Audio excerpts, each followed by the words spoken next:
Hello, everybody.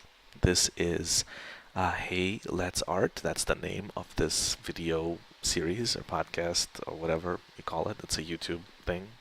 At this point, I don't think I'm posting it anywhere else or plan to have any major plans to post it anywhere else.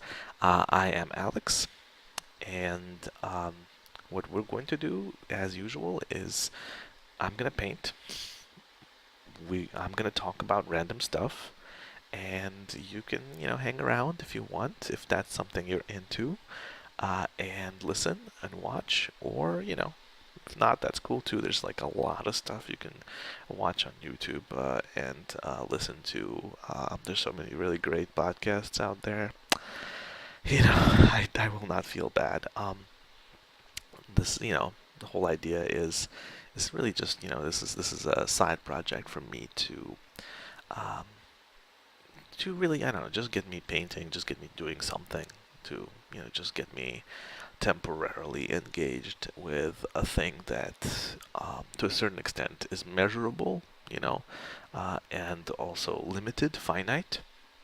So it has a beginning and it has an end, and it doesn't kind of drag on forever. It's not something that I have to like feel intimidated by, and at the same time, it kind of gives me this opportunity to progress without being too invested in an outcome. That's sort of if there's a theme, right? There's not much of a theme to this series, but if there's a theme, it's the sort of idea of embracing imperfection and moving through the creative process without feeling like confined or trapped by it, right? So that's kind of the idea. Now, I can't claim that I've been especially good at that this past honestly, the past several months in terms of the series, because if you are one of the like 2 or 3 people and I know you exist and you've made yourselves known, and I really appreciate that. That's amazing that someone was really interested and enjoyed the series. Like that wasn't, related to me or isn't someone I know in my day-to-day life. So that's pretty cool. If you're one of those people and you noticed that um, there were 3 episodes that came out over the course of maybe 2 months, and then there was a very long period when nothing came out at all. Yeah, that happened, and I do apologize. It's just one of those things that may occasionally occur. I do want to have a more regular release schedule for this kind of thing, and that's going to be determined by a number of different factors. I do have a Patreon, which I kind of, I do a lot of different things. I make games, I write criticism, and very soon I'm actually going to have an article published. At the time of you watching this, it probably, well, it may be maybe published like the next day, or well, by the time you're watching this, because nobody's gonna know, it's probably been published for months.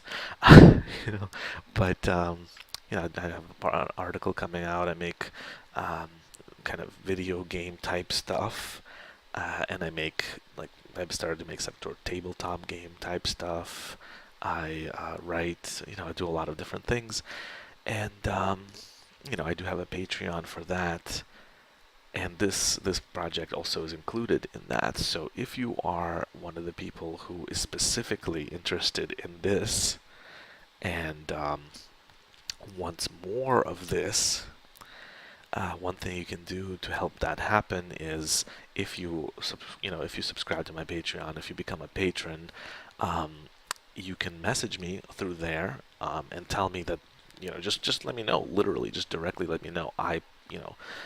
Tell me I like your Let's Art. Well, hey, Let's Art. Well, that's what it's based. That's kind of based on the idea of a Let's Play, except for it's like a Let's Art, right? You can go ahead and tell me on there or through there. Hey, I specifically like the Hey Let's Art series, and I'm supporting you specifically to enable that to happen. And if you say that, I'm gonna 100% take that to heart, and therefore I will in fact set a schedule. As soon as I have even one patron who makes that clear to me, I will in fact set a regular schedule for this. It'll probably be, you know, one video guaranteed a month, for the first, for like the first patron in that kind of category. But if there are multiple people who, who make that clear to me, who are also patrons, you have influence. You have an influence on how these kinds of things happen. That's sort of one of the nice things about distributed patronage, or just this sort of modern form of patronage that is primarily engendered in something like Patreon, where you do have a direct link to the creator, and you can chat with me, you can talk with me on social media and all that kind of stuff, which you can do anyways. But if there's actual sort of as they say, this is capitalism, so we got to kind of survive to the best of our abilities as artists under this system.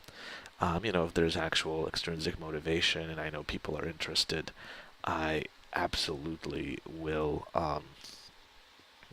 take that to heart. Which isn't to say that you can just kind of get on my Patreon and tell me to do whatever you want and I'll do it. But that is to say, this is something I very much enjoy already. Like, a lot. I absolutely actually love doing this. I like digital painting. I like talking in a soft voice for a very long period of time, or about an hour at a time. Um, I like hearing the sound of my own voice. So, it's something that's gonna get done whenever I can do it, but if I have funding behind it, so to speak, or sort of the voice of the people behind it, um, the schedule's gonna be a lot more focused. It's gonna be a lot more of this. But I've been up to a lot of different things. So if you are a patron of mine, you probably have seen a couple of different projects that have come out that I've made over the past several months. I mean, that's part of the reason why I haven't been able to do this as much. It's just, there's only so many spoons that I kind of have. And, sometimes there's a limited amount of energy. And over the past several months, I've gotten really invested in some other projects. So, I put out a chapbook, which, just a small little project, lots of poems about mystical things and smoke and love and mirrors. I put out a experimental tabletop role-playing game, at least the first version of it. It's called It Whispers, You Listen, which is just a name I rather liked. I mean, it was originally supposed to be based on like the idea of MacGuffins, like multiple different MacGuffins, or like mystical artifacts that kind of whisper to you and call you as a player. But ultimately, it's just an experimental tarot based um, role playing game, tabletop role playing game. So it's actually played with a deck of tarot cards instead of dice, which is the usual thing you would do, like with Dungeons and Dragons and so forth. I also have a dice based. I also have a dice based tabletop role playing game that's been like in production for years now, and at this point I have like all the rules and everything written out, and everything is, it's actually in I would say middle stage of production. It's relatively far along at this point. But that might, God knows when that's gonna drop, as they say. But, I've been busy with different things. I made several games, video games. Made some 3D video games with Unity, which is fantastic. Maybe at some point I'll actually do like a Hey Let's Art, where instead of painting, I'll do some modeling um, of environments or something like that, because it's just really fun to do. I don't know if it'll translate as well to this kind of format or medium, but I've released a couple of shorter Twine games. It's just been, I've been doing some good stuff. I'm pretty happy with some of the outcomes recently. And I think at this point I am kind of back in a more productive mode or more productive zone. So, you know, that can kind of come and go, but I'm really hoping that it's going to continue in that vein, and we're going to see some more stuff that I'll be able to do. And you know, a lot of the games that I make are free, so in fact, pretty much all of them are pay what you want on itch.io or itch.io or whatever you call it, right? I'll probably throw a link down there if you want. It's a really great platform if you wanted to look into some of the more esoteric or artistic uh, contributions, I think, to the interactive media right now. But anyways, that's a pretty long-winded introduction, I suppose. I mean, it's all part of the, the premise is that I just talk. So it's not like I was detracting or taking away time from something else exactly. Um, but yeah, I mean, that's kind of been it in a nutshell as far as like, why some of these videos really haven't come out more often and so on. I haven't been just kind of sitting around, thankfully. It's been a productive season, as they say. Um, okay, so I think let's get into just kind of talking a little bit more about the art stuff or what was going on. Now, what I wanted to do today actually is a sort of a nightscape, maybe a moonlit cityscape or a moonlit landscape, but like I really wanted to go with something that was kind of a little darker, not necessarily in tone, but just something that was kind of nocturnal, because I'm a nocturnal person, pretty much. That's why I talk so softly, because it's nighttime and everyone else is asleep, or people in this house are asleep. So I want to make sure that I don't wake anyone up or bother anyone. Um, but yeah, I'm nocturnal. I like night things, um, and I really actually enjoy painting the night sky. You know, um, in a very sort of interpretive, personal fashion. Now, this is not necessarily what I'm doing right now. I generally start rambling uh, with a little warm up. So this is what's going on with that. Um, but I'm not sure. It kind of like I think it was sort of I kind of had that on my mind as well when I was starting this. So this may end up being the foundation for that nightscape. Actually, I'm not sure. Um, I mean, I wasn't looking to do something like super realistic because, if I go for that, it's going to be a little bit more of an investment in a sense. When you deal with realism, you kind of also invest in realism. Like when you become very attached to the idea of making something look realistic, there is an implicit outcome or desired outcome that you're kind of looking for. And for the purposes of this series, that's not super, you know, conducive to how we do things and the philosophy of this. So I'm probably going to keep things pretty loose and pretty interpretive, and as always, whatever I come up with in the hour or maybe hour and a half that we're together for this session, that's what we get. It might be good, it might be bad, it most likely will be somewhere in the middle, because that's where most things land in the world. Um, but it's definitely not going to be a masterpiece. It's just going to be, something. It's going to be something that we come up with, something interesting maybe. Uh, we'll see. I'll try. We'll see how it goes. I'm When I start with a little warm-up painting at the beginning, sometimes I just scrap it. Right now, I'm actually kind of intrigued by where this is going, So I think I may just go ahead and try to combine this image, whatever it is, with my idea of a nocturnal cityscape. So, yeah, I'm just gonna go ahead and extrapolate from this. And what that means, I think, is I'm gonna start to actually get a little bit broader or bolder here. And I'm just gonna kind of block in a composition of some kind, and it doesn't have to be forever. It can change absolutely.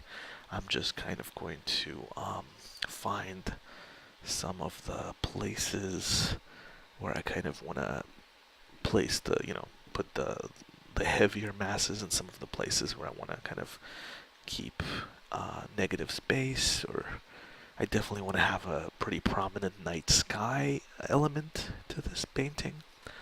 So that's going to be something that I'm going to be kind of invested in, or I'm going to definitely establish. While I do that, because that's a pretty straightforward process, I don't need to kind of get into the great depth on it. What I again, just a quick rundown for in case this is like your first video with your first viewing of a Hey Let's Art video, or just in general. It's been a little while. The software that I'm using right now, this is called ArtRage. Um, I believe it's for this is the commercial version. I think there is sort of a trial version that you can get. Um, it's a really I personally like it a lot. It's a fantastic piece of software that essentially does its best. Not doesn't do it perfectly, but does its best to sort of digitally mimic what painting with various real-world media is like. And I mean, again, it doesn't do it perfectly, but in a weird way, that's kind of cool too, because there's a certain idiosyncrasy, or there's certain quirks that that process has as well. So that's pretty. I think that's pretty neat. I think that's great. I said neat. Gosh. Okay. I mean, I'm trying to keep this relatively PG-13, Um, so, so I think it's going to be something along those lines. Um, so that's the software I'm using. If you watched my previous videos, it looked a little different last time. I actually using something called workbench mode, which is just a mode that ArtRage has that kind of simplifies things a little bit.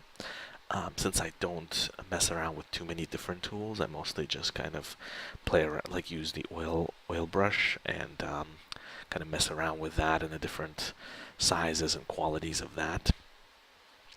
So because of that, it's sometimes a little bit easier for me to just go ahead and go into workbench mode, and things are just a little bit simpler. You still have access in this mode to pretty much everything you need. It's just a little bit more kind of tucked away out of the way. So I think that's just kind of a little more straightforward, and kind of less cluttered. So for now, I'm gonna try it out for this particular video. I may change that again in the next one. So okay, so I'm definitely gonna do like a cityscape. I know we did one before, and I'm kind of a sucker for those. So I was gonna do more of those as we go. But yeah, that's what's gonna happen. And I'm not a master colorist, or necessarily like a master of theory or painting theory. So it's not like I'm gonna be able to give a lot of tips in that regard. I do my best. I try. I have an education that is appropriate for this. In fact, I majored in painting. Um, I don't know what that necessarily counts for, but it is something.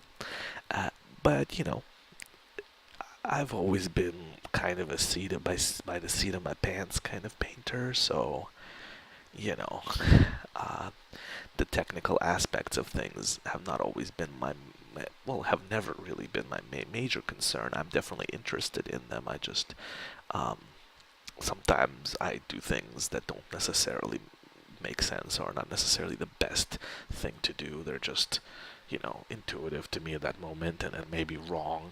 Um, or they may not, they're not the perfect stroke or the perfect strike. But I'm a big believer in sort of getting things down on canvas or paper or whatever, and then revising and fixing them later or as you go.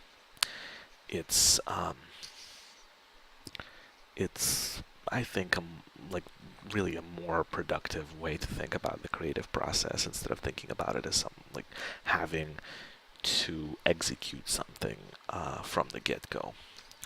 And I know there's probably, there are fields where that's necessary, but, or at least where you have to kind of, you know, get it right. There's a moment when you have to get it right. Like I imagine if you're a tattoo artist, when you're actually applying the tattoo, you probably want to make sure you get it right. You can't really like erase things easily and or correct things easily in the moment, and it's not going to be pleasant for the client, and it's going to be a mess. So yeah, but to that effect, of course, the actual images and so on are prepared well in advance, and there is a process that occurs well beyond just you come in and you sit down. Like those images have to be part of a longer and a more involved process. So during that process, I suspect there's revisions that have to be made. Okay, so as always, I start off with a terrible mess, which is not always great either, but it can be kind of stimulating. Now, I don't necessarily think a lot of these formations are going to stay. I think a lot of this is going to disappear. It's going to change pretty radically. Um, but we'll see. This is kind of starting off. I'm gonna use my own mess as inspiration. Let's hope. Let's hope that that's kind of how it works out. You know. Right now, honestly, I just want to get rid of all the white. I don't want a lot of white remaining. Nice thing about it being digital, of course, is I don't have to worry about sort of paint drying. I don't have to worry about the interactions between the different sort of colors of paint. They do in fact interact, but to a limited extent. I mean, it's simulated. So there's blending, as you can see, like it kind of blends the colors together. But if I want to, I can sort of turn that on and off, and I can also put a new layer on top of everything to get the crisp new color to happen. So, I don't have to worry about like using muddy, dirty paint colors here, which I like to use personally. I enjoy like mud and then messing around with that mud. I think again that's one of those things that only some painters really get into. It's not like a standard, staple of painting philosophy. But there are some people who just enjoy messing around with it, and often it's not the effect. It's hard. It's a process that's kind of it's a little bit of a wrestling process. You have to kind of fight with it a little bit, and it doesn't always. In fact, you usually don't win. I think, but I find that there's a certain amount of excitement to that. I kind of like it, and I don't necessarily care to win every single time. I make a lot of bad paintings, and I think that's fine. I think this series is going to be a showcase of some of that. And again, to bring it back a little bit to like a more positive outlook, because I try. To say that something is bad is first of all, it's obviously very subjective, and second of all, while I don't necessarily subscribe to this idea that everything is perfect and special and magical, I feel like there's good art and then there's bad art. And what's good and what's bad is like really personal. So some people might find that you're like that your favorite stuff is in their eyes bad or good. I think that those labels are have a certain place and some validity. At the same time, like even when something is bad in such a way that it's like almost like everyone hates it, it as a creator, like even if something is quote unquote objectively bad, it's a learning experience, I guess. You know, it's something that by the way, I switched over to the palette knife right now because I need to kind of dilute some of this stuff a little bit. It's getting uh, Art Rage does kind of have a simulation of paint thickness, so you kind of have to fiddle around with that a little bit because sometimes things do get so muddy that it's almost like real life, you know. It's almost like physical painting. But anyways, I'm not sure what I was really talking about there. Like, I think generally the point I was trying to make is there's not necessarily such a thing as a bad painting, because even if nobody likes it in the whole world, which is unlikely, it's still a learning experience. Especially if you intend to continue painting, if it's not like your one and only foray into the field. I know sometimes people start like they kind of have this idea of what they want to do, and how the paint will feel and how things are gonna work out, and they think in their head, okay, I can definitely do this, and I can make this perfect painting, and then this is the first time they ever try, and they do try, and it's a lot muddier and a lot more resistant and a lot more difficult than they expected. You know, some people know that it's going to be difficult or expect it to be more difficult than it is, but sometimes folks kind of assume if they have a picture in their head, they can do it. And then it doesn't quite come out that way. And that's part of the process. So, you know, getting discouraged by that is ultimately going to be a lot worse than simply accepting it, you know. And it's hard. It's difficult. I very rarely 100% practice what I preach. Um, I often think that my work is terrible, no one's gonna like it, and like all of it is trash, and all of it should go in the trash. I'm just gonna be honest here. I have those thoughts. They are not accurate thoughts necessarily.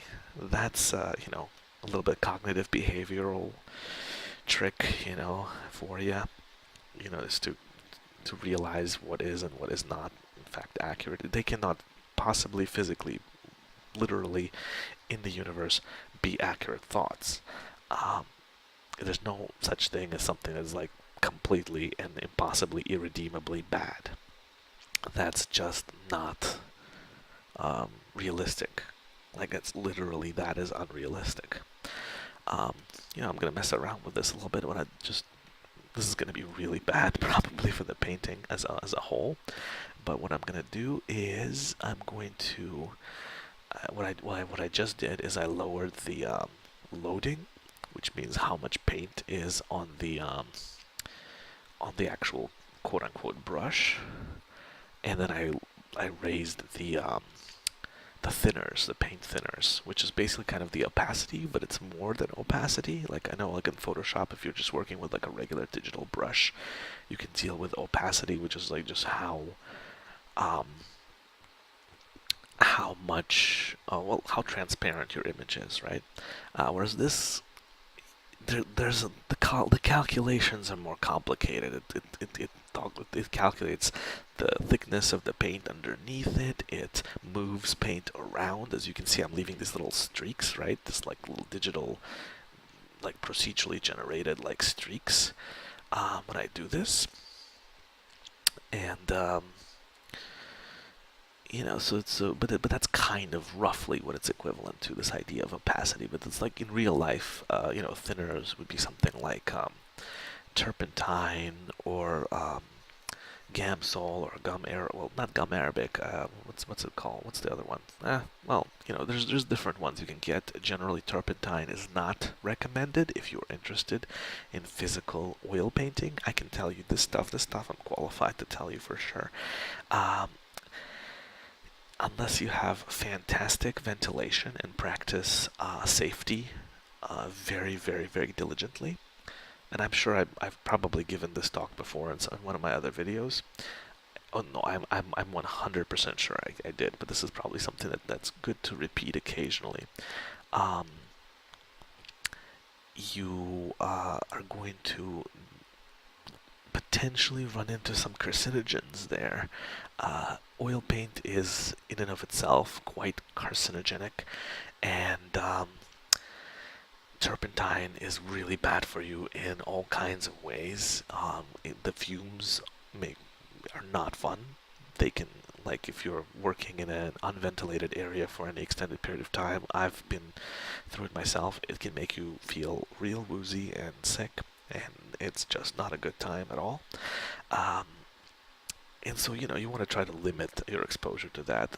Honestly, oil paints are beautiful and wonderful and um, fantastic as far as a tool to create art if you don't really think about um, all of that stuff, all of the safety stuff. If you really do think about all the safety stuff, honestly, I almost don't know sometimes if it is worth it, especially considering that I can kind of emulate this in a digital format. I mean, we can talk about that a little bit in a second too. Um, but if you want to do physical paintings, acrylics are nice too. I personally would not knock acrylics. I think acrylics are great. They're a very different process. They don't blend quite nearly as well because they dry quite quickly. But they will also have a lower chance, a much, much, much, much lower chance of making you very ill either in the short term or the long term. So I think the trade-off is pretty good. There's all kinds of other paints too. Watercolors are fun if they're very difficult to work in as a medium or they're difficult to master. But if some people just, do amazing things with watercolor. Um, Tempera, not the kind necessarily that you would use in like elementary school, but of the related um, of the related ilk, I guess. Um, Tempera is fun. That would be. I don't actually know how to make the good tempera paint or what a good brand would be to buy, but I know they're out there. It's kind of you'd actually make it with eggs, I believe, which is eggs are okay, um, and yeah, it's it's a type of paint that was used pretty widely during the Renaissance and I think probably Middle Ages. A lot of the art you see from that time period was actually done with tempera, often tempera on some kind of panel, wood panel, which is you think a lot about canvas, which is usually cloth stretched over sort of a wooden structure. The wooden structure just kind of holds the cloth tight, kind of pulls it taut, so it becomes a flat surface. So canvas is cloth. Like you can stretch anything on canvas stretchers theoretically. I've known people who would use like burlap or like more rough industrial materials like that. Um, but but yeah, ultimately that's cloth, and it's like nowadays it's really a very popular thing for painters to use, and it's been for a very long time. But for a long time, wood panel was a very common and dominant surface, and I like wood panel a lot. Um, Personally, one, it's kind of cheap. um, Masonite is a fantastic. Uh,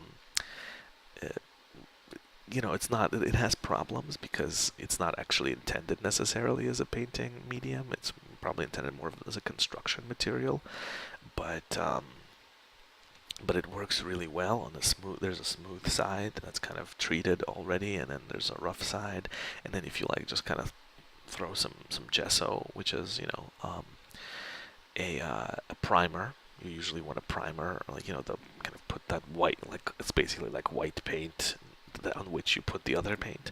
So if you throw some gesso on there, you can even like throw a lot of it and then sand it down to a very, very smooth finish if you like. I personally make weird stuff like this, so it really doesn't matter. um, what how smooth it is for my purposes, but for other people, they might like a very, very smooth finish. You can even do that. And it warps a little bit. Yeah, okay, there's some stuff you gotta do and like kind of framing it, and there's some challenges to Masonite, but if you just want to like make paintings quick on board and a relatively cheap support, I think they, compared to canvas, I think it's maybe like half the cost or less even. Per surf, like on. I mean, I don't honestly. It's been a while since I bought any of that stuff. Like, so I don't trust me on the actual costs of things. But I do remember it being significantly cheaper than um, than canvas. And of course, you can economize on canvas as well by actually making your own. But that requires a whole lot of work. I have done that as well. You can make stretchers, um, and that basically means working in a wood shop for a while, or if you have like sort of a home workshop, that's great. But you need basically saws and wood and like 4x4s or whatever. It's heavy, it's cumbersome too. Uh, you can get some pretty cheap canvases that way, some pretty cheap, like pretty great canvases, but you have to build them from scratch and stretch them, and it is such a pain. So unless you're like super serious about everything, oh my gosh, you might be better off buying pre pre-stretched canvases, which are expensive, but it's like time versus money, or using something that's like a flat board, like masonite, um, or frankly, just doing this. This is my solution. The digital stuff. I know people say that like screens are bad for you, and that eventually, if you look into them for long enough, you'll be able to sort of tap into the base vibrational frequency of the universe, and that can be very, very bad because, you know, like the great ancient gods that that sort of exist and slumber underneath of the very fabric of reality, they give off a regular sort of thrumming, a vibration that we usually aren't attuned to. But if you become attuned to it by staring too long into a screen, you may ultimately tap into a well of information that our human brain simply cannot process. Now that's a danger. That's a potential danger of using like digital painting instead of traditional painting. But I feel like it's unlikely to happen. I think it's a very rare occurrence. Whereas turpentine and oil paint and so forth, they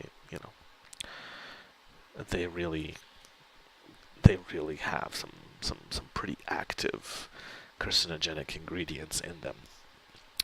So this is my solution to the whole thing, whether in terms of expense or in terms of, I guess, expended energy, because that's a big problem as well. Especially, oops, got a little problem there. It's okay. That worked out fine. Um, you know, I think it works out all right. I'm not necessarily a proponent of one thing over the other. I think oil paints are great if you take all the safety precautions. At this point it's just too much for me to deal with. I think tempera is a potential thing to explore. Again, it's a little out of date, but even nowadays, there's people that make some really interesting stuff. Hey, acrylic on velvet, you know what? That stuff, I've talked about it in previous videos. Pretty cool stuff, man. It Velvet, you can really exploit the idea of that deep, rich darkness. Like, yeah, okay, people make sad clown paintings on Velvet and Elvis, and whatever. It's kind of kitschy, but hey, you just put like, if you have a brush and you just have like a stretched canvas of velvet or something, right, and you can like move draw a line of white paint, or like light, I don't know, actually take any light color and just place it on there, and then just feel the light and the darkness, feel the contrast. Yeah, that could be pretty great, right? I mean, again, I've seen some people do some amazing art, like actual, like fine, quote unquote, fine art, um, with with Velvet. I think all of it's fine. I just, some things you just have to be aware and you have to educate yourself in terms of like, eh, you know, potential health hazards, potential existential, spiritual hazards to your soul, considering, again, vibrational frequencies, great old ones, the ancient gods, all that kind of stuff. You got to do the research. It's usually on the label of the thing that you're using. Whatever it is, it's usually on the label. So go forth and conquer. I think if you want to do some art. If you don't, hey man, like it's all, you can do it all inside your head. It's great too. Nobody's gonna see it maybe, but like, hey, like there was this one guy, and I didn't, he was, didn't really know him too well. I don't know anything else about him beyond this story, but there was like a fella, and he would, he said that what he did was called itography, right? He would take pictures, he would take pictures, photograph type pictures, but with his eyes, man. What about that? Huh? That's pretty intense. Oh man. Anyways, uh, take everything I say with a grain of salt. Obviously, a lot of things I do say are in jest. Which ones? I'm not going to tell you. I think it's more interesting that way, you know. But that guy. No, I mean he existed. I knew a guy or a person who claimed to do itography as his primary art form, which is again totally valid. I'm not going to diminish anything like that. I think that's totally fine. Um, you know, and speaking of like light on dark, right? Think of how like cool, sort of this idea of having like a dark silhouette and then just having like a very bright, contrasting sort of electric glow come out of it. Okay, so this is a lot weirder than I planned on doing, but I'm into it. I like it. I mean, again, I'm not. This is kind of like, if like the intention was when I first started the series, is like, hey, I could do like a Bob Ross kind of thing, but hey, I'm not Bob Ross, right? So things can get weird, and that's part of our process here, right? Things are gonna get kind of weird because this is my thing, and this is YouTube in the 21st century, and one of the beautiful things about it is that people can do their thing on here, right? Whatever it is, like you can, in the immortal words of Peridot from Steven Universe, why was this documented? To answer, the question, it's a very important one, right? To answer the question, because, right? Because it has power and inherent worth and is born forth from the very core of the universe itself. You know, like that's um, you know what I'm saying, pretty much, right? Anyways, you know what I'm gonna do here is I'm going to put a moon into this weird nightscape. But I usually, usually I would put the moon somewhere like here, right? But I'm not gonna do that. I feel like I already kind of have a core of light here that I think the composition is sort of starting to depend on. So I'm going to block out the location of the moon as being like right around here at this nexus. And this is just sort of, again, I'm just sort of blocking it out. Um, Now the thing I love about doing moons is I love kind of rendering them as very luminous, like rendering the glow. I think in order to do that, there's a couple of different things you can do, but like one of them is, like, of course, you want to make sure that you have a very bright kind of base color, and then you want to sort of um, work a little bit with, let's see, palette knife. I'll try this. I don't think this is going to work too well, actually, but I need to kind of chop it a little bit to do this properly. But I'm going to blur the edges on the outside a little bit, right? So we kind of have this interaction between the exterior and the interior, of the orb, right? And I'm not really kind of concerned too much about keeping the shape right now. The shape is it's easy. It's a circle, right? It's gonna emerge. What I'm trying to do here is just trying to kind of blend things in a little bit. Let's see, where's the palette knife? There's a couple of different variants here. I think there's one that's just specifically for blurring. Now this is a very kind of digital effect, so I don't super love it. It's very like kind of obviously digital, but you know what? I'll just kind of play around with it just a little bit, because I'll be, this being a digital format, I'll be able to bring that back very quickly. So so that's just kind of this glowing orb, and then I'm gonna reduce it down significantly from there. I think today I'm not gonna use the oil dropper tool too much, just because. Oh, okay, interesting. Right, the brush is dirty. That's something that Art Rage definitely does.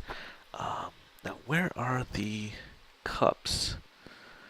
There are little cups that you can. Ooh, oops, sorry about that. That's gonna show up on the video for sure, but that's part of the process. You know what?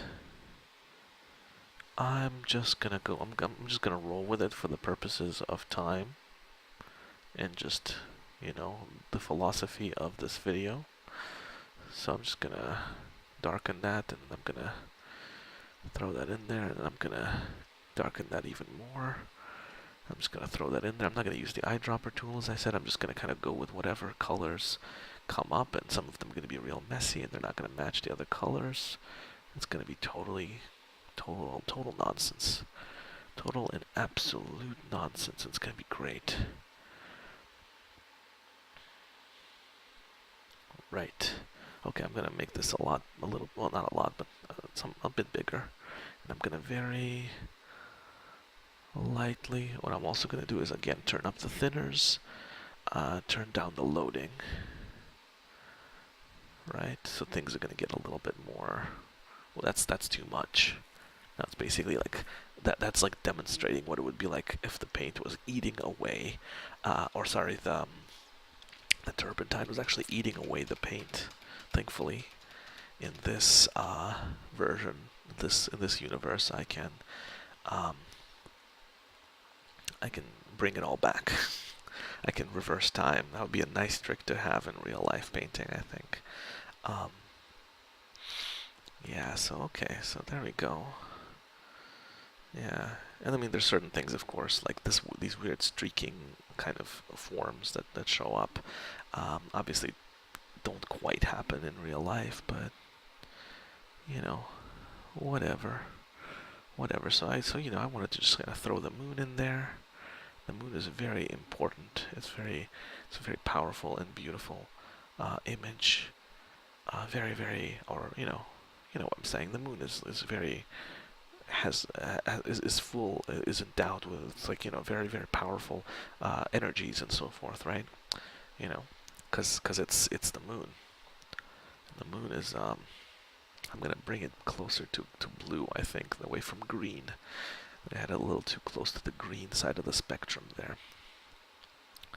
Yes, and you know how I like to do these weird, sort of fluffy, weird, bulbous cloud shapes. Kind of have lots of colors in them. I like to do those a lot. Um, and since we have these sort of flat shapes already, kind of interacting with the kind of more voluminous shape, or more, I guess maybe not even shapes, but areas of color, I think we can just keep going with that with different kinds of variations on a theme. We don't have to 100% overdo it, but I think there's a certain I think consistency to that. It's like an order to the chaos.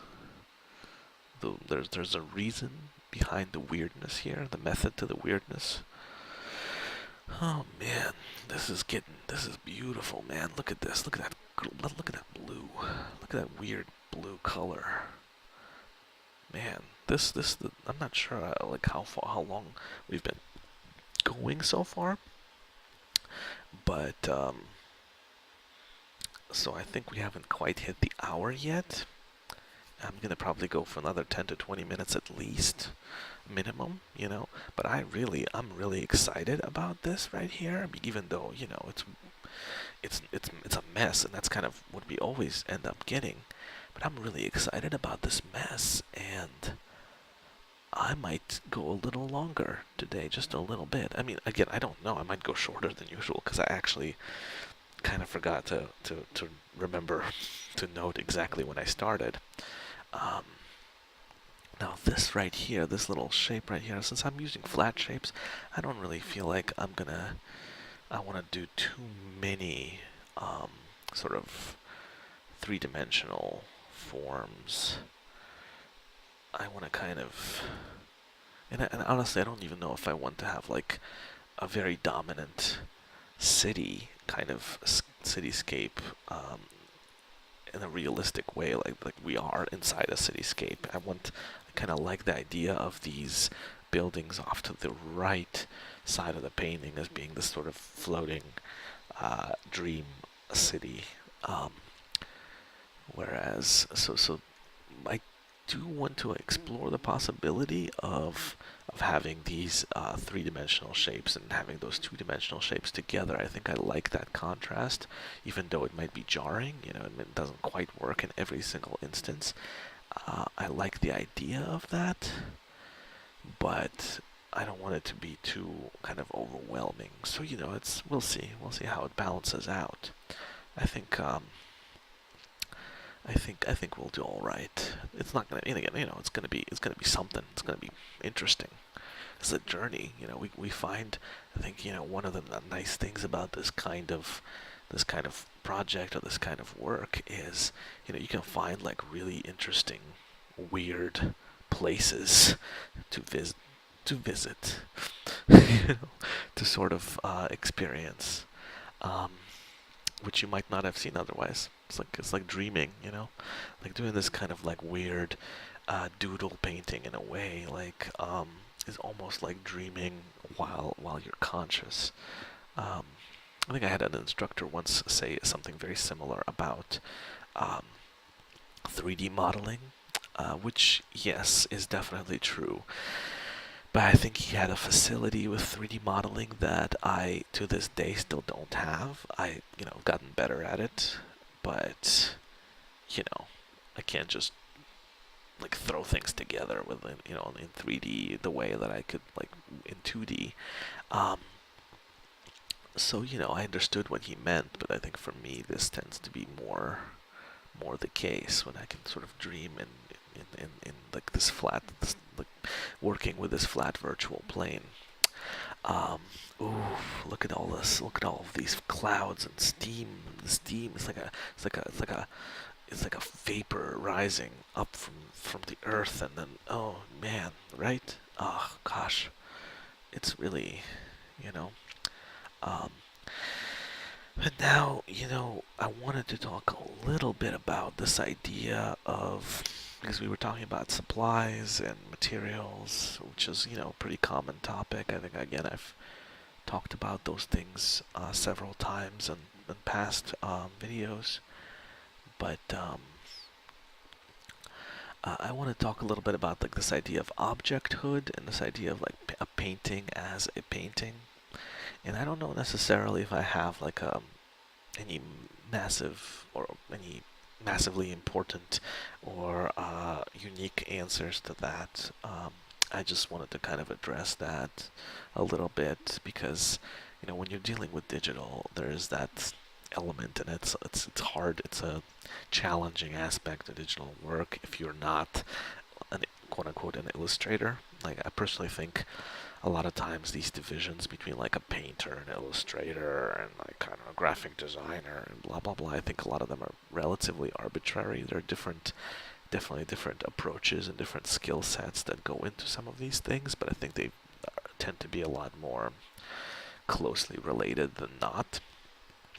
But there are differences, and if you're illustrating, which is I think an extremely important and like wonderful, valid thing to do. By the way, I think there's a lot of when I was in art school, there was a lot of like weird like rivalry stuff between like people who thought they were quote unquote painters and people who were illustrators, and you know I think that again they're much closer than you think, and also I think illustration in and of itself is wonderful. There's like nothing wrong with creating images, but that's what it is. Is a lot of times it's about making sure that you can create or being able to create an image. The image itself is what you're kind of aiming for, and then that image, it doesn't necessarily have an inherent scale to it. It might be blown up the size of a building, or it might be more commonly used in a magazine on a relatively small scale, or used in a game or in animation or whatever, right? But it is an image, so the image itself kind of it's not reliant on the idea of artifact, or like the idea of an object, right? I don't know about this color down here.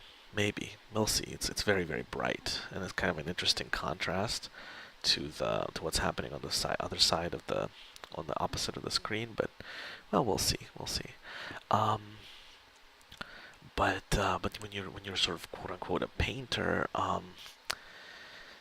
the problem is like painters make paintings, and okay, there's a lot of problems with that, right? Traditionally, that's been, of course, that makes sense because you didn't have the idea of mechanical reproduction, right? You couldn't just make multiples of the same thing easily. So when you make a painting, that it's like this unique object, and it had a certain value to it inherently, I think. Just even based on if you like plug that into like the idea of market, right? Take it at a very very base level, right? Very very capitalistic level. Just like having one thing in whether or not like there's always going to be a limitation in supply. The missing component in that, I suppose, if you're a working artist, is then demand, like who actually wants to buy your paintings. But if there is demand, then you can command a decent sum for something that is unique and one of a kind. Um, that kind of art has become greatly devalued over time, because of mechanical reproduction on the one hand, and just because art in general becomes devalued over time in our society because people are terrible sometimes. And it's tough as a painter to just work in a digital format. Like now I kind of do see myself more as sort of a mixture between Painter and Illustrator and design. Well, I mean, I do a lot of things, so it kind of works out that a lot of the main art that I do isn't painting, but it's it's really strange. And again, I'm not saying it's good or bad or whatever. It's just a really bizarre challenge and a really weird feeling to not be able to produce like objects anymore, like unique physical artifacts. There is something to that has its own allure. And I mean, of course, as I mentioned previously, it's extremely expensive comparatively speaking. This is very, very cheap because I bought the tablet. The tablet was, at the time when I purchased it, about $100. Um, it's probably much cheaper now if you wanted to get this exact one, although they probably don't, it'd be harder to buy them. They kind of push the new ones to market a lot of the times. They don't really keep a lot of the old models. But, something comparable to this would be about $100, and it's a decent tablet. It's not high end. You don't really need high end to do professional level work. Um, and the software cost, I believe ArtRage goes for around somewhere in the $30 range, which is pretty good. And that's Photoshop and Illustrator and all of those things are pretty pricey over time, especially now um, they have those sort of subscription-based models where I'm not sure if you can own it outright anymore. I think you still can, but it's usually cheaper. It feels at least cheaper to subscribe, but it's very expensive to own. And this software is very, very, very, very reasonable as far as price goes, because it doesn't do nearly as much as Photoshop does. This is very specifically for painting or illustration purposes. Like, this software does not do photo manipulation. I mean, or at least you really shouldn't be using it for that. It's like 100% for art, so it's maybe less versatile than something like Photoshop.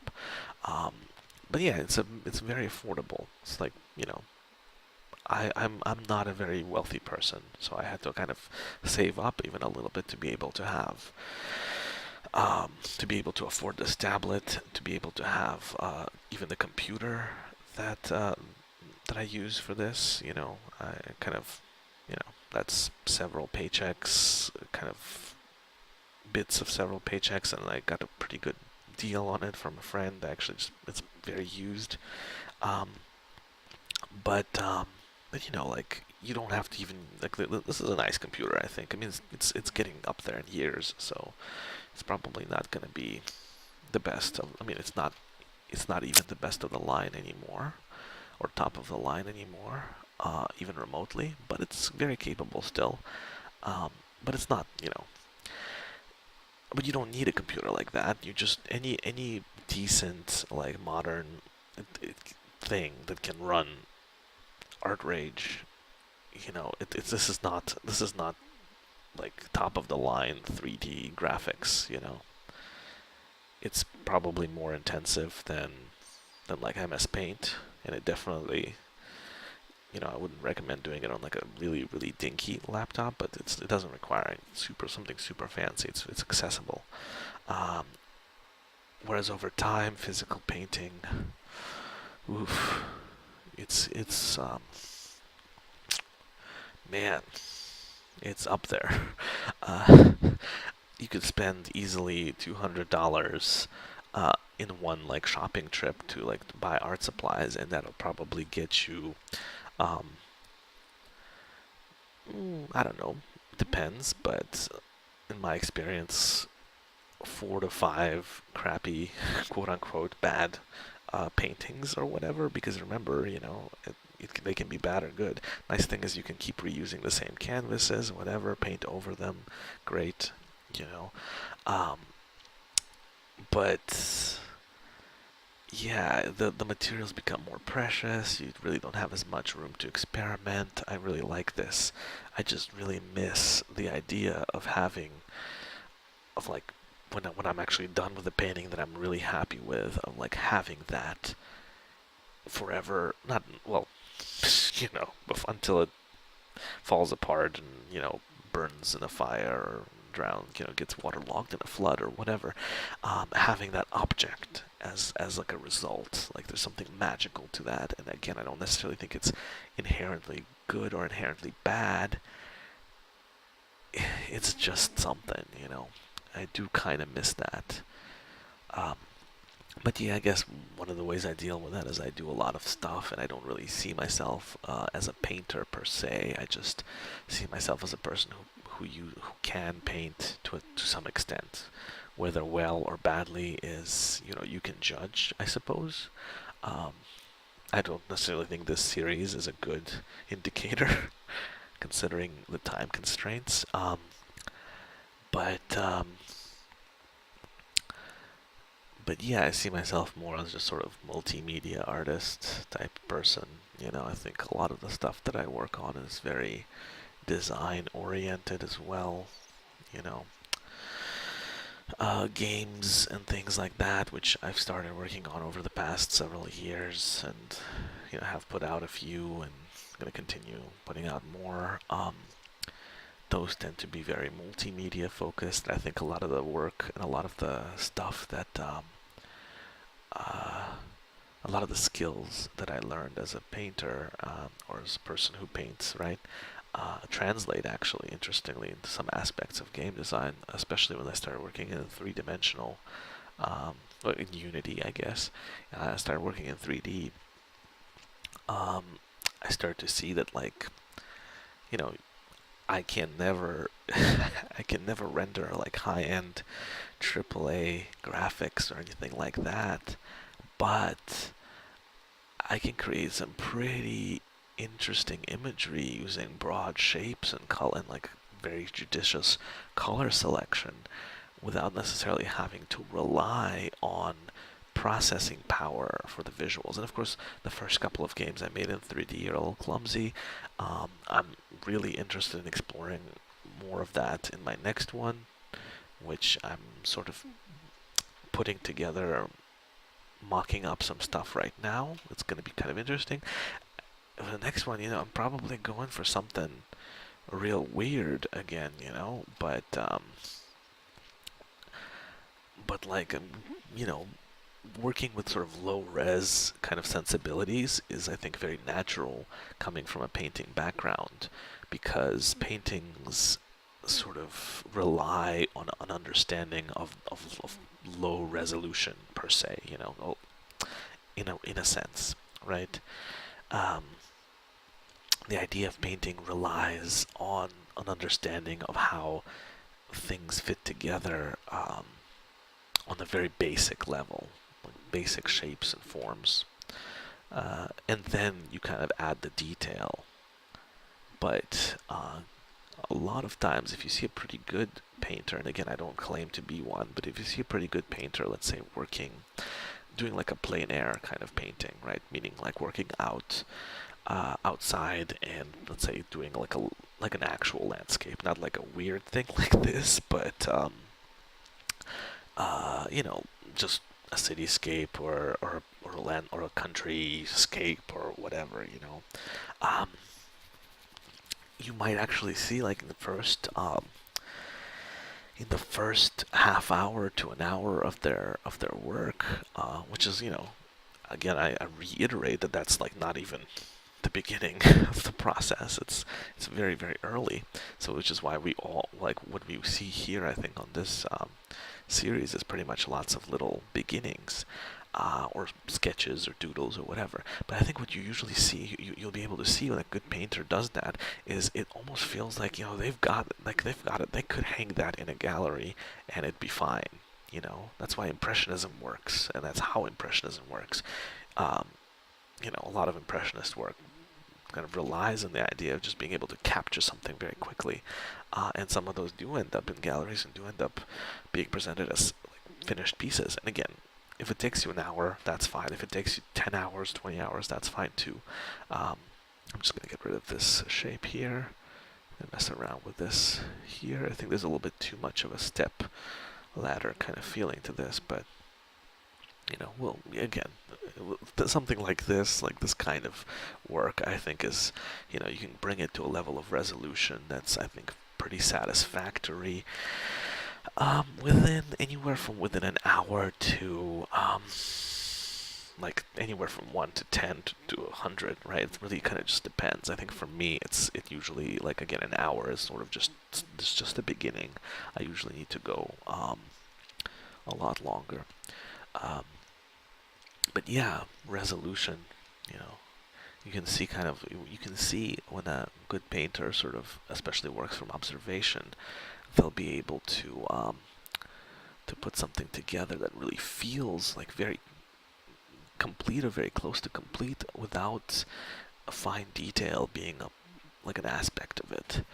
And I think that that's my aspiration in some of the like visuals in some of the games that I'm working on. And obviously, again, I don't claim to be quote unquote a good painter. Um, I just claim to have majored in painting, and God knows how much that's worth, really. I think I learned quite a lot in the process, but it also got a lot of student debt, and who knows if it really balances out on paper or in reality. Um, but I don't. But that's my aspiration. Is when I'm working on like a 3D piece, and it's a lot more straightforward than something like this. Here I can go off on wild flights of fancy, and make weird clouds and a moon that just kind of is hanging out in the middle of like a flat city, and that's all part of like the image, and I'm really excited about that kind of thing. Um, it's a different kind of process in a game, I think, because everything is angles, and to make something that's weird like this, it's a different kind of effort and maybe a lot more effort. Uh, but to make like a convincing cityscape in the background, that I think is much more of a quote unquote painterly process, and that's something that I've been exploring. I think both of my first two 3D games had cityscapes in them, and again, I didn't quite get there. But what I was doing, like to create some of those background scenes, is largely painting almost. Like I would think of broad shapes and just kind of deal with them as this is going to be a big flat like shape that is shaped like a building, and then it's a matter of arranging them in a way and thinking about the perspective and thinking about where or what the vantage point is going to be, right? From um, what direction will the player or the audience or the viewer see it, right? It's I don't know what I don't have a particular point in this. I'm just saying it's really interesting and cool, and I really like working in that medium, and I think it's related, I think, to painting, and I think it's a way to kind of deal with the idea of losing, to a certain extent, that element of unique artifact, that objecthood, that painting as artifact, the idea of you. Well, yeah, you know, mechanical reproduction has kind of you know done it in for most of us anyway. But people still make paintings absolutely, and I think that's wonderful, and I like them, and I have made plenty myself. It's just at this stage in my life, I'm not really able to do that, and I love working this way, but I do sometimes miss that, and I think it carries over though. Yeah, like most of this series is just me pretty much talking myself into feeling better about things, which I think is a very valid thing to do. I think this is important for me personally. If nothing else, it's quite therapeutic. So yeah, I'm just gonna keep with it. I think I think we're hitting up the hour already, but I'm not 100% sure. if we even got to the hour yet. I am gonna check. Um, it doesn't tell me. Anyways, sorry about that. That was that's gonna create. I'm probably gonna edit that out. That's gonna create extra work for me. If I do decide to edit that out. If not, man, wasn't that trippy? Wasn't that weird? Right? Um, Anyway, I think we're hitting up close to the hour today, and I think this is pretty much all I've got in me for today, unfortunately, or pretty close to it. I'm starting to sort of uh, zone out a little bit. So I'm gonna start to wrap things up. Um, I'm going to just kind of make a couple of final adjustments and make a couple of statements, and you know, I think this one though, man, I'm like excited about some of the stuff that are some of the things that are happening in this image. Again, it's very far from something that I would consider like a finished image, but man, I'm excited about some of the things, and like a lot of the things that are elements and pieces of sort of visual vocabulary that I've worked with quite a bit in the past. So it's not exactly like so kind of bold new direction for me, but I think this is kind of a really interesting and I think it's an interesting development within that old direction that I've been taking for a very long time. There's some really cool little things going on. Um, I'm pretty happy with it, which is not necessarily common for me at the end of one of these videos. A lot of times I'm just like, oh my god, I never want to see this again. God, I hate it. And okay, so yeah, I mean, to an extent, that's happening here too. But I think I'm more just excited about the possibilities. And I think this is actually very similar, even in composition in some ways, to the cityscape that we did, I think, in episode 2, or the second episode.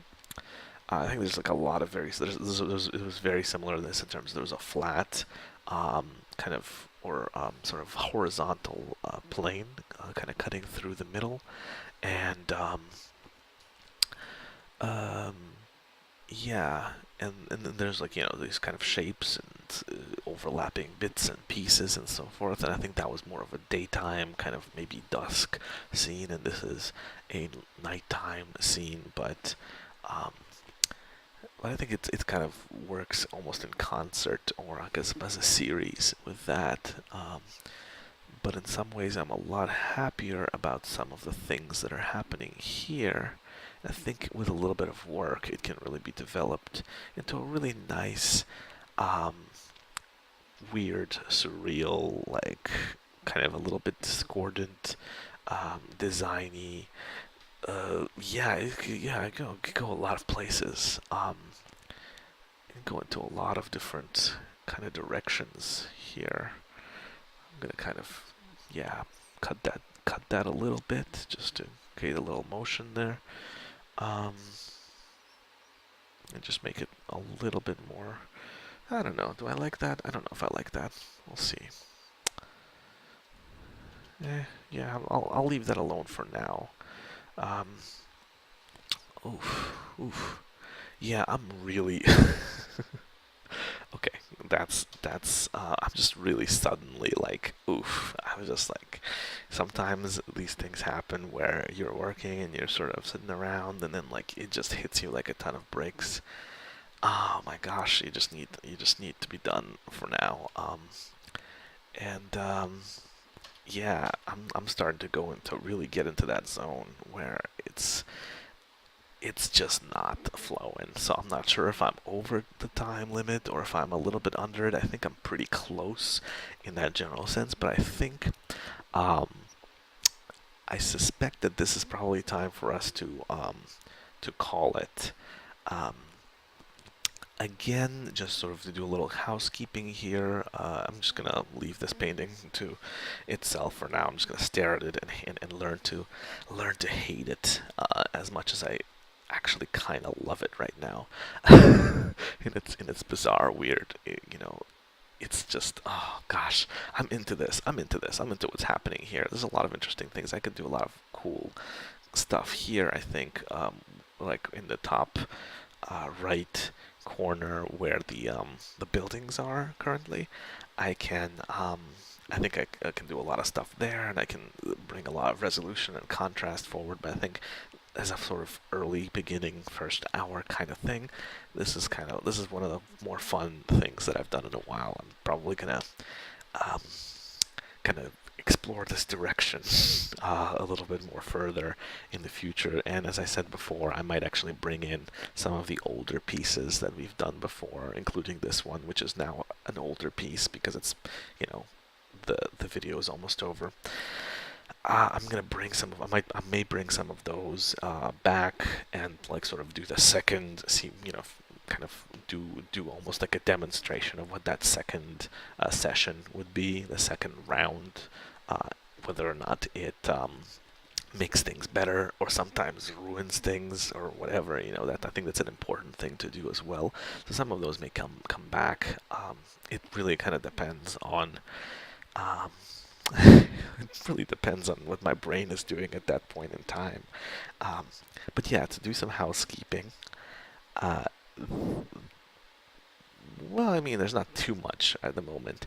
I This is the fourth episode in the series. I'm probably gonna try to do more of them more frequently. Uh, I'm gonna try to push out 2 episodes in the coming month. That may not happen. We'll see. I have like this doctor's appointment, and I might just have this anxiety attack about the doctor's appointment because I always do, and then that's just gonna be the whole month of me just freaking out. Like it happens, but that's really the only thing. But I'm really gonna try to put out 2 of these at least this coming month, but I'll definitely try to push out at least one. Uh, Again, I do have a Patreon, which is patreon.com/feed the Alex. I'm just gonna put the link in there. If you end up watching this and end up wanting to support the art and these videos to an extent, for whatever bizarre reason you may have, some people seem to enjoy these. Um, Thank you very much, by the way. So you can do that, and then again, you can tell me if you particularly like these videos. You can tell me about that through there. As it stands, the Patreon generally covers a lot of other things: my writing, my games, um, poetry, criticism, game design, everything. It's like a whole big thing. So this is just one part of it. Um, but if you wanted to make it a more regular part of it, I absolutely can do that, especially if I have more patrons. These videos take me several hours to do, definitely an hour or a little bit to record, and then all some editing and blah blah blah in between stuff. So they're not as intensive as making a whole game. So I do like the idea of being able to do like a video podcast or a visual or a YouTube series that sort of is the staple of my Patreon that can support all of the other projects that take a lot longer to do, that may take months or sometimes up to a year or longer to realize. So something that I can do um, in 3 to 4 hours, and the more obviously patronage I get, the more benefit I have in doing that, and more motivation I have in doing that. So something like this can easily become a major staple of the whole thing, of the whole process. So that's one main thing. Um, any other information, I think, in terms of how to contact me, I think that should be relatively easy to find. That's all in there. if you wanted to contact me. I don't have comments enabled because YouTube is terrifying. But there's other ways if you really, you know, if you're hell bent on it, if you're nice, I will generally interact with you. If you are not nice, there's just I don't see why you would do that. But there just wouldn't be any interaction. I don't engage in that sense. Um, so if you're not nice, that's okay. But don't be mean. Um, I think that's pretty much that for now. I'm sure I'll like remember some really important thing that I had to say or that I needed to say, um, like right after I turn off the recording. But you know, that's that's on me. Okay, so I hope that you enjoyed this for whatever it's worth. Um, let's zoom in. Let's zoom in at the end here. Ooh, weird. Ooh, floating around in the paint strokes and so forth. Now let's zoom out. Ooh, zoom in, zoom out. Zoom in, zoom out. Okay. Right. Can you tell that I'm just done for the day? Okay. So I hope that everyone on the other end of this is doing well. I send my best wishes, especially if you're nice and not mean. Um, and hopefully I'll see you next time, or I guess you'll see me. You'll hear me. Eh, yeah, okay. Yeah. Let's wrap this up. We're done. All right. Have a good one, everybody.